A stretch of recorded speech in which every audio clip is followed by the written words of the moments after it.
कितने शब्द निकलते हैं, और कोई जरूरी है कि दिन भर ही भगवान का नाम निकलता हो? आड़े टेढ़े शब्द तो सबसे ज्यादा निकलते हैं। अहंकार के शब्द भी बहुत निकलते। तूने भी मुझे देखा नहीं हो, तो भी मुझे जानता नहीं हो। गालियां भी मुख से बहुत निकलती हैं, आड़े तेड़े शब्द भी बहुत निकलते हैं, ताने भी बहुत निकलते हैं, निंदा के बोल भी बहुत निकलते हैं। पर उसी बीच में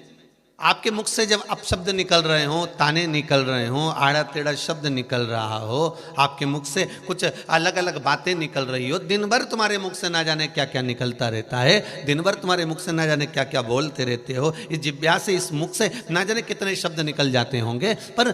उस शब्दों में दिन भर में अगर आपके मुख से एक बार श्री शिवाय नमस्तुभ्यम निकल रहा है, पंचाक्षर मंत्र नमः शिवाय निकल रहा है, राम नाम कृष्ण नाम निकल रहा है, या कोई भगवान का एक नाम या तुम्हारे मुख से यही निकल गया है, और ये भगवान जाने, वो तो राम जी जाने, शंकर जी जाने, वो तो शिव की कृपा थी, तो आपके मुख से अगर एक बार भी शंकर का नाम, पंचाक्षर मंत्र या श्री शिवाय नमस्तुभ्यम या राम नाम या कृष्ण नाम तुम्हारे मुख से, मां भवानी जगदम्बा का नाम, मां दुर्गा का नाम, किसी भी रूप में अगर भगवान का नाम निकल रहा है,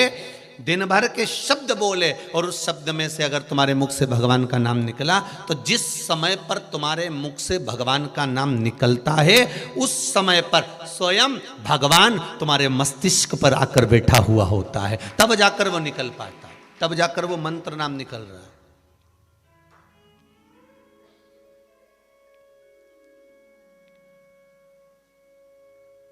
अब दिन भर में आपके मुख से जितनी बार भी शिव का नाम निकले, राम नाम निकले, कृष्ण नाम निकले, शिव नाम निकले,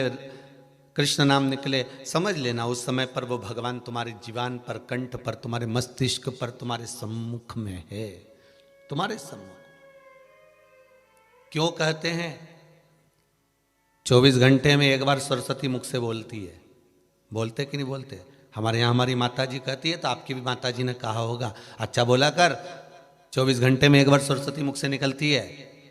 भजन करा करो, स्मरण करा करो। क्यों कहते हैं कि 24 घंटे में एक बार मुख से सरस्वती निकलती है? मतलब ये पक्का है कि हमारे मुख से 24 घंटे में एक बार तो कहीं भगवान का नाम निकलता होगा, और भगवान का नाम निकलता होगा तो उस समय पर भगवान हमारे मस्तिष्क पर, हमारे कंठ पर, हमारी जिह्वा पर बैठा हुआ होता होगा।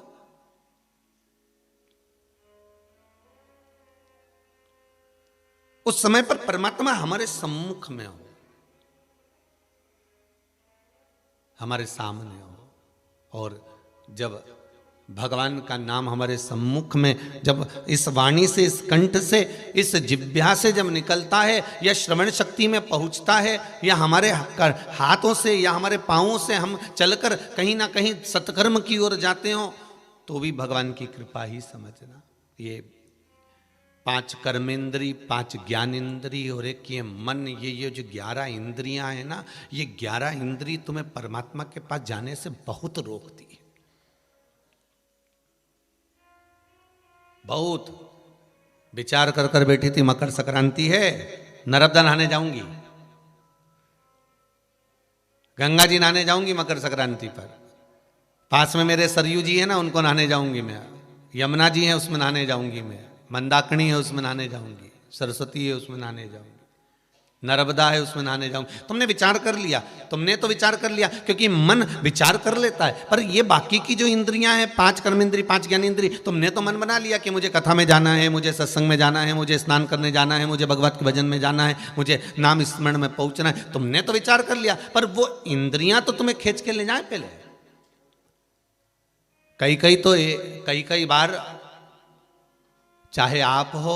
चाहे हम हो, हम हमारी भी कहेंगे हो, ये मत सोचना कि महाराज अपनी नहीं कह रहा, चाहे आप हो चाहे हम हो, कई बार ऐसा होता है गंगा के घाट तक पहुंचने के बाद भी वापस लौट कर आ जाते, नहा ही नहीं पाते। कई बार ऐसा होता है यमुना के घाट गए, वृंदावन गए, वृंदावन में भी जाकर यमुना जी के घाट पर पहुंच गए, यमुना जी के घाट पर जाकर यमुना जी की पूजन भी कर ली, चुंदड़ी भी चढ़ा दी, पर कई बार ऐसा होता है कि हम स्नान ही नहीं कर पाते। कई बार हम नर्मदा जी के घाट पर से, पुल पे से निकल जाते हैं, नर्मदा जी के पास में से निकल जाते हैं, नर्मदा जी के करीब में से निकल जाते हैं, तो कई बार ऐसा होता है कि नर्मदा का स्नान नहीं कर पाते, नर्मदा जी नहीं नहा पाते। कारण क्या है? देखो, 4 स्थानों पर हर व्यक्ति से पाप होता है। संसार का ऐसा कोई मानव नहीं है जिसने पाप नहीं किया हो। चाहे जो मृत्यु लोक में जन्मा है उसने पाप किया है। चाहे आप हो, चाहे वो सीवर वाला महाराज हो, कोई भी। पाप कर्म में सब लिप्त हैं।